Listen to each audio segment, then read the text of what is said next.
Hello students, how are you? I hope you are safe at your home and doing your homework regularly. Students, today we start now chapter 8 Social and Political Life, Rural Livelihoods. जिसका first part की video मैं आपके पास send कर चुकी हूँ, जिसमें हमने read किया कि जो ग्रामीण एरिया है वहाँ लोग अपनी अर्निंग करने के लिए, अपनी लाइफ को अच्छी तरह से चलाने के लिए किस प्रकार के जो कार्य करते हैं। तो यहाँ हमने समझाने के लिए कलपट्टू विलेज जो नियर तमिलनाडु है उसके कलपट्टू गांव में रहने वाले लोगों के बारे में हमने अच्छी तरह से रीड किया। कलपट्टू गांव के अंदर जो बिग या रिच फार्मर है वो रामालिंगम है, जिसके पास 20 एकड़ ज़मीन है। और फिर एक शेखर है जो स्मॉल फार्मर है, जो अपनी खुद की खेती अपनी छोटा सा पार्ट है लैंड का उस पर करते हैं। और तुलसी है जो कि एग्रीकल्चर वर्कर है, खेतों में काम करने वाली है। उसके जो पति हैं वो भी एज ए वर्कर काम करते हैं। तो इस प्रकार हमने जो गांव के लोग हैं उनके बारे में देखा कि वहाँ कौन कौन से नॉन एग्रीकल्चर वर्क किए जाते हैं। तो ये सारा हमने फर्स्ट वीडियो में अच्छी तरह से रीड किया। Today we start now remaining part of chapter 8। अब हम यहाँ रामालिंगम और उसकी जो वाइफ है क्रोर्थमा उसके बारे में रीड करेंगे। In addition to lands Ramalingam family own a rice mill. जमीन कितनी एकड़ है रामालिंगम के पास? 20 एकड़। तो उस 20 एकड़ जमीन के साथ साथ उसके अपना क्या है? राइस मिल है। ये सोप है, सेलिंग सीड्स पेस्टिसाइड्स जो खाद बेचते हैं और ये बीज बेचते हैं। For the rice mill they use some of their own money, यानी कि जो राइस मिल है चला रहे हैं वो खुद की अपने पैसा लगाया है। कुछ borrowed from the government bank, और कुछ जो पैसा लिया है वो सरकारी बैंक से लिया है। They buy paddy from within the village and from surrounding village. आसपास के गांव के फार्मर का पैडी है जो धान की फसल को खरीदते हैं। The rice that is a produce in the mill, और जो धान से जो राइस मिल है वहाँ चावल अलग किया जाता है।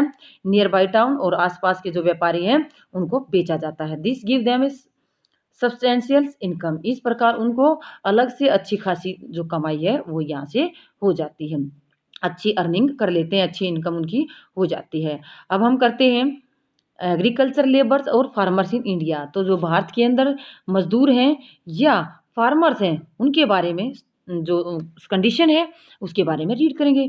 इन Kalpattu village there are agriculture labour like Tulsi, many small farmer like Shekhar, big farmer like Ramalingam. तो गांव के अंदर जो तुलसी है वो एक वर्कर की तरह काम कर रही है, शेखर एक स्मॉल फार्मर है, और फार्मर के साथ साथ वह रामालिंगम की जो राइस मिल है वहाँ भी काम कर रहा है।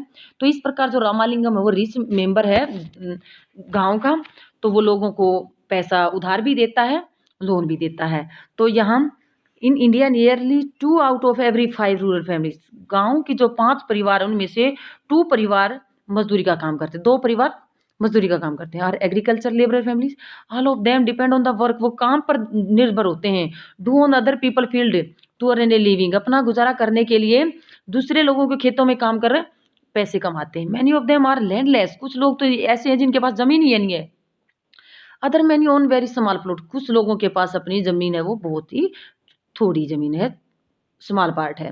In the case of small farmer like Shekhar, जो छोटे किसान है शेखर की तरह, land is barely enough to meet their needs, वो अपनी जो जमीन है उससे मुश्किल से वो अपनी जरूरतों के अकॉर्डिंग ही उगा पाते हैं, प्रोडक्शन कर पाते हैं। In India 80% farmer belong to this group, जो ऐसे जो फार्मर है भारत के अंदर वो 80% हैं जिनके पास अपनी स्मॉल पार्ट जो है लैंड है।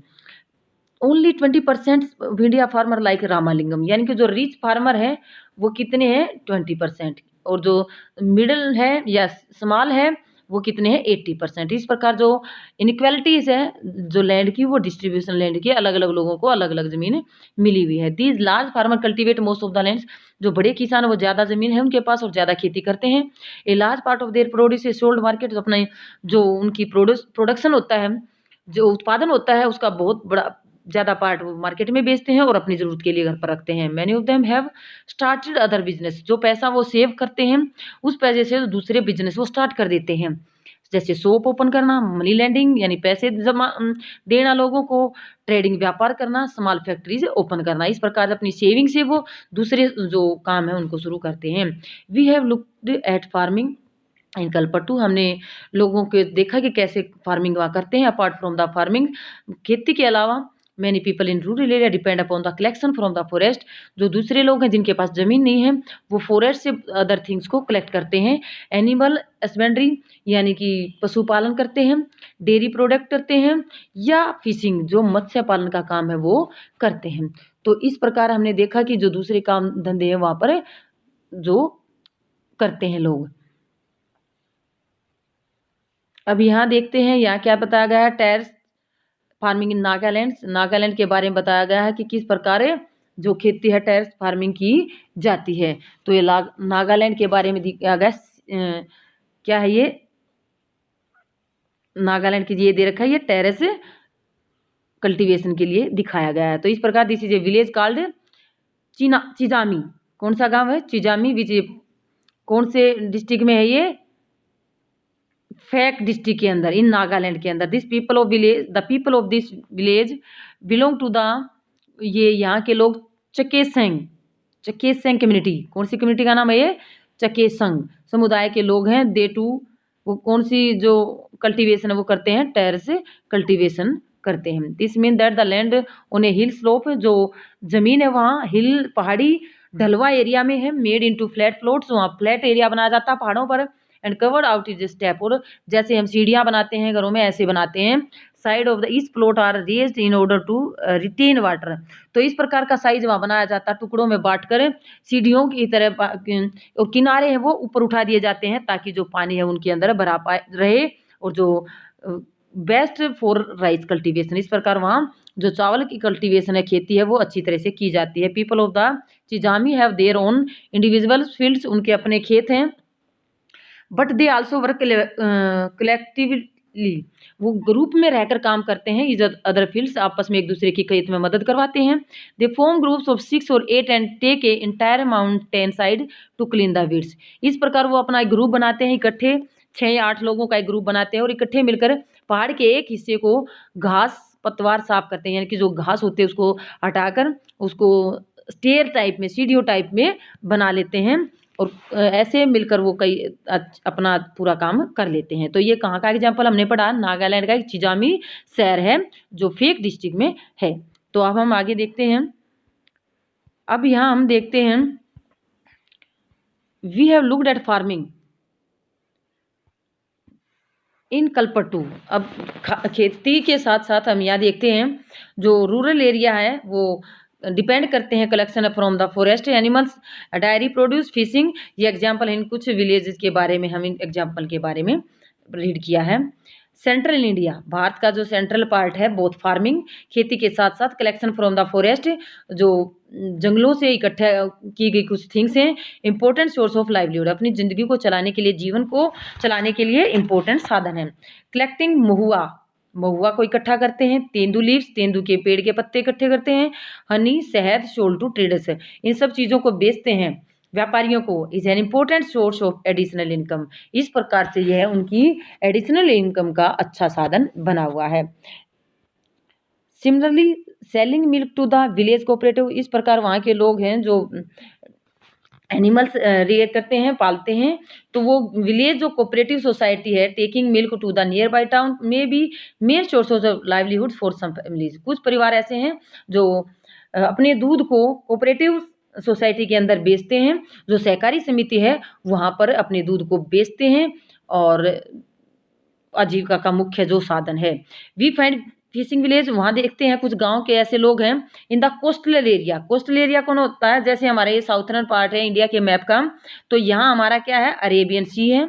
अरेबियन क्या है? सी, सागर है, समुद्र है, और इधर बे ऑफ बंगाल है समुद्री पार्ट में। तो बे ऑफ बंगाल है, तो यहाँ भी और यहाँ भी, ये जो यहाँ के लोग हैं जो यहाँ इन किनारों पर रहते हैं, तो यहाँ इस सागर में जाकर वो मछली पालन का काम करते हैं। तो यहाँ आसपास के लोग हैं जो वो मछली पालन का काम करते हैं। यहाँ हम देखेंगे more about the life of fishing family, जो मछली पालने वाले लोग हैं कैसे अपनी लाइफ चलाते हैं। रीडिंग अबाउट अरुणा और पारिवेलेंस, यहाँ हम अरुणा के बारे में या जो पारिवेलन है उसके बारे में अच्छी तरह से रीड करेंगे। कैसे देखेंगे कि कैसे वो पैदुपेट्स में अपने जो मछली पालन का कार्य है वो कैसे करते हैं। तो अब हम करते हैं अरुणा और पारिवेलन।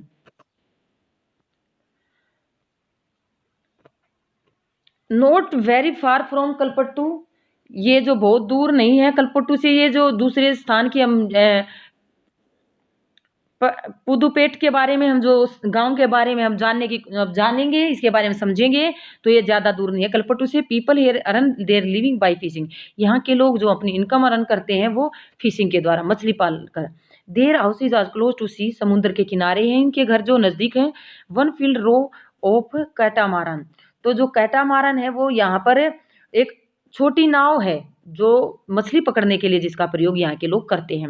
नेट लेइंग अराउंड, अब इस जो नाव है इसको लेकर इसके चारों तरफ नेट को फैलाते हैं। About 7 o'clock in the morning, सुबह 7 बजे के आसपास या इसे जल्दी। Is a lot of activity of the beach, जो समुद्री किनारे के जो कार्य है वो स्टार्ट हो जाते हैं 7 o'clock के आसपास। In the morning this is the time when the catamarans return with their catch and women gather to buy sell, तो ये जो व्यक्ति हैं वहाँ के जो जेंट्स हैं वो मछलियाँ पकड़ने का काम करते हैं, और ये जब नाव वापस मछलियाँ पकड़ कर वापस आते हैं तो वुमेन्स वहाँ इकट्ठी होती हैं खरीदने के लिए या मछलियों को बेचने के लिए। इस प्रकार जो अरुणा का हस्बैंड है पारिवेलेंस, और उसका जो ब्रदर है उसकी भाभी है, रिटर्न लेट टुडे, आज वो वापस देर से लेटे घर पर लेट आए, देरी से आए। आई वॉज वेरी वरीड, वो जो अरुणा कह रही है वो चिंता में थी, चिंतित थी। क्यों चिंतित थी? क्योंकि वो ज्यादा लेट तक वहां समुद्र के किनारे काम करते रहे।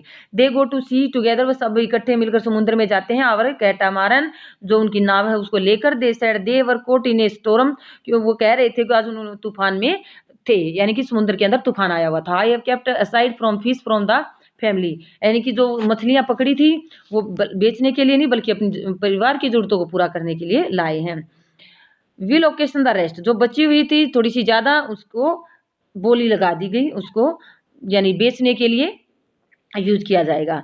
For the auctions will be divide into 4 share, जो ऑक्शन लगता है, जो बोली लगती है, उस बोली को जितने पैसे मिलते हैं उसको 4 पार्ट में 4 हिस्सों में डिवाइड किया जाता है। 1 ईच फॉर ईच पर्सन, यानी कि जो 4 पर्सन आपस में मिलकर काम करते हैं तो उनका शेयर एक एक शेयर उसमें होता है। Who went fishing and 4th one is for the equipments, इस प्रकार से जो वहां पर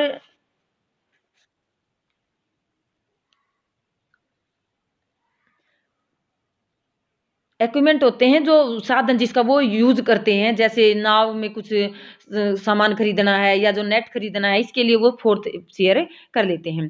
since we own the catamaran, जो उनकी कैटामारन नाव है, इंजन है, नेट्स है, we get the share to, उसका भी वो शेयर लगाते हैं। कई बार इंजन में कोई खराबी हो जाती है, नेट खरीदना पड़ता है, तो इसका जो शेयर है, एक तो है अरुणा और उसके हस्बैंड का, और सेकंड उसके ब्रदर है या उसकी भाभी है, और थर्ड भाभी और भाई का पता नहीं है। इस प्रकार से वो उसके 4 शेयर करते हैं और आपस में इसको डिस्ट्रीब्यूट करते हैं, डिवाइड करते हैं। तो ये इस प्रकार जो फिशिंग फैमिलीज हैं, तो we have taken a loan, जो अरुणा वो बता रही है, उन्होंने एक लोन ले रखा फ्रॉम ए बैंक से परचेज्ड इंजन, एक इंजन खरीदने के लिए। फिक्स्ड ऑन द कैटामैरन, जो उनके नाव उसके अंदर फिक्स किया गया है। Now they can go far into the sea, क्योंकि अब इंजन की मदद से वो समुद्र में आगे तक जा सकते हैं और मछलियां पकड़ सकते हैं। So they can get a better catch, और ज्यादा मात्रा में वो मछलियां पकड़ सकते हैं। The women who buy fish here will carry them in the basket to be sold nearby village, यहाँ जो औरतें आती हैं मछलियां खरीदने, वो अपनी बास्केट के अंदर मछलियां रखकर आसपास के गांव में बेचकर आती हैं। Then there are other like traders, जो दूसरे व्यापारी हैं, who buy for the shop, जो अपनी दुकानों के लिए फिश यहाँ पर खरीदने आते हैं। इन द टाउन, जिनकी दुकानें कहाँ हैं? टाउन में। I will only finish this auction by noon, दोपहर तक ये जो ऑक्शन है, बोली है या नीलामी है, उसका काम खत्म होता है। In the evening my husband and our relative, जो मेरे पति हैं या मेरे रिश्तेदार हैं, विल अनटेंगल एंड रिपेयर, वो क्या काम करते हैं? रिपेयर करते हैं नेट्स को, जो उनके पास जाल होता है मछली पकड़ने का, उसको रिपेयर करते हैं। Early tomorrow morning around 2 AM, अगली सुबह 2 बजे मॉर्निंग में they will set out to sea again, दोबारा समुद्र की तरफ चले जाते हैं। एवरी ईयर, हर साल, फॉर एटलीस्ट अबाउट 4 मंथ, साल के जो 4 महीने होते हैं, ड्यूरिंग द मानसून सीजन, जो मानसून सीजन होता है, they can not go to the sea, वो समुद्र में नहीं जाते हैं, because this is the when the fish breed, इस टाइमिंग में जो मछलियां हैं वो अपने अंडे देती हैं। तो during this month we survive by borrowing from the traders, तो ये जो 4 महीने हैं वो अपना जो घर खर्च है वो कैसे चलाते हैं, वो सर्वाइव कैसे करते हैं, वो पैसे उधार लेकर, किससे? ट्रेडर से। बिकॉज ऑफ दिस, क्योंकि later on we are forced to sell the fish. जब ये उधार लिया गया जाता है ट्रेड से, तो जब ये मछली पकड़ने का काम दोबारा शुरू करते हैं 4 महीने बाद, उनको जबरदस्ती यानी कि दबाव में बेचनी पड़ती है मछलियां ट्रेडर्स को, व्यापारी को। जैसे एक ट्रेडर से लोन लिया, तो लोन लेने के बाद जब 4 मंथ बाद जब ये काम शुरू करेंगे, तो ये किसके अकॉर्डिंग अपनी मछलियां बेचेंगे? ट्रेडर के अकॉर्डिंग, क्योंकि उन्होंने इससे लोन ले रखा है।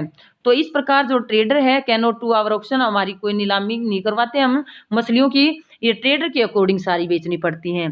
Those lean months are the most difficult, जो ये महीने होते हैं कुछ ये बहुत ज्यादा मुश्किल होते हैं। Last year we suffered a lot, ज्यादा सामना करना पड़ा था डिफिकल्टी का अरुण और उसके फैमिलीज को, क्योंकि ऑफ द सुनामी, समुद्र के अंदर क्या आ गई थी? सुनामी आ गई थी, इसलिए उसने पिछले साल उनके परिवार को बहुत ज्यादा नुकसान उठाना पड़ा। रूरल लाइवलीहुड्स, ग्रामीण जो आजीविका है वो कौन कौन से साधन हैं? People in rural area earn their livings in various wages, गांव के लोग हैं अलग अलग तरीकों से अपने इनकम अर्न करते हैं। सम वर्क ऑन फार्म, कुछ खेतों में काम करते हैं, while other earn their living on non farm activity, जो दूसरे कमाते हैं दूसरे गैर कृषि कार्यों से। वर्किंग ऑन फार्म, खेत में काम करते हैं। Involve operation such as preparing the land, जो खेती में काम करने के लिए जमीन को तैयार किया जाता है। फिर सोइंग यानी कि सीड, बीज को बोया जाता है। वेडिंग, फिर जो एक्स्ट्रा प्लांट उसमें ग्रो करते हैं उसको हटाया जाता है। तो इस प्रकार जो खेती के साथ एक्स्ट्रा कार्य है वो किए जाते हैं। फिर उसके बाद हार्वेस्टिंग ऑफ क्रॉप्स, फसल को काटने का काम। We depend on the nature for the growth of this days, तो ये जो क्रॉप्स हैं उनकी जो फसलें हैं उसके लिए उनको पूरी तरह से नेचुरल नेचर जो प्रकृति है उस पर डिपेंड रहना पड़ता है। Hence life revolves around certain season, तो उनकी जो लाइफ है वो कंप्लीटली पूरी तरह से किस पर डिपेंड है? किसके चारों तरफ घूमती है? सीजन के। People are busy during sowings and harvesting, ज्यादा व्यक्ति जो बिजी रहता है वो कौन से टाइम पे? बीज बोने के टाइम पे। एंड हार्वेस्टिंग, क्रॉप कटिंग के टाइम पर। Less so that other time, बाकी जो टाइम होता है उसमें कम बिजी रहता है। Rural people in different region, अलग अलग एरिया के जो ग्रामीण लोग हैं of the country grow different crops, अलग अलग फसलें उगाते हैं। We do find similarities in their life situation, तो हमें पता ये लगाना है कि जो उनकी लाइफ सिचुएशन है, स्थिति है, उसमें सिमिलरिटीज कहाँ हैं। एंड प्रॉब्लम दे फेस, और किस प्रकार की जो प्रॉब्लम्स हैं, कठिनाई उनके सामने होती हैं। How people are able to survive और अर्न, कैसे वो अपने लाइफ को सर्वाइव करते हैं, या कैसे जो पैसा कमाने के लिए किस पर डिपेंड होते हैं? जमीन पर डिपेंड होते हैं। तो इस प्रकार many depend on this lands for work as a labourers, वो इस जमीन पर निर्भर रहते हैं मजदूरी के लिए। Most farmer grow crops both और देयर ओन रिक्वायरमेंट्स, कुछ ऐसे स्मॉल फार्मर होते हैं जो अपनी जरूरतों को पूरा करने के लिए क्रॉप को ग्रो करते हैं। Also to sell in the market, उसको मार्केट में बेचते हैं। Some have to sell the trader, कुछ व्यापारियों को बेचते हैं। From whom they have borrowed money, जिन व्यापारियों से उन लोगों के द्वारा लोन लिया जाता है, उधार लिया जाता है। फॉर देयर सर्वाइवल, अपने जीवन को चलाने के लिए, अपने गुजारे के लिए। Many family need to borrow money, उनको जरूरत पड़ती है पैसे उधार लेने के लिए। दे वर्क और when no work is available, जब उनके पास काम नहीं होता, और कई बार काम होते होते भी उनको उधार लेने की जरूरत पड़ती है। क्यों? क्योंकि जो हमने रीड किया था पिछले पार्ट में कि अपने बच्चों की स्कूल फीस देने के लिए, या बच्चों की जब बीमारी की प्रॉब्लम आ जाए तो उस समय भी उनको उनसे बोरो मनी करनी पड़ती है। There are some families in the rural area, गाँव के अंदर कुछ ऐसे परिवार हैं, thrive on large acres of land, जिनके पास कई एकड़ जमीन होती है, बिजनेस भी होता है, दूसरी एक्टिविटीज भी होते हैं। मोर स्मॉल फार्मर, जो छोटे किसान हैं, एग्रीकल्चर लेबर्स हैं, फिशिंग फैमिलीज हैं, क्राफ्ट पर्सन है, कारीगर हैं गांव के अंदर। To not find enough work to keep them employed throughout the year, तो उनको पूरे साल रोजगार नहीं मिल पाता है, वो कुछ ही महीनों काम कर पाते हैं और पूरा बाकी के महीनों उनको खाली बैठना पड़ता है। इस प्रकार जो इनके इनकम अर्निंग सोर्सेज हैं वो उनके पास से कंप्लीटली नहीं है। तो ये थी हमारा चैप्टर कंप्लीट। वीडियो को ध्यान से सुनना है, लेसन को समझना है। Okay students, thank you.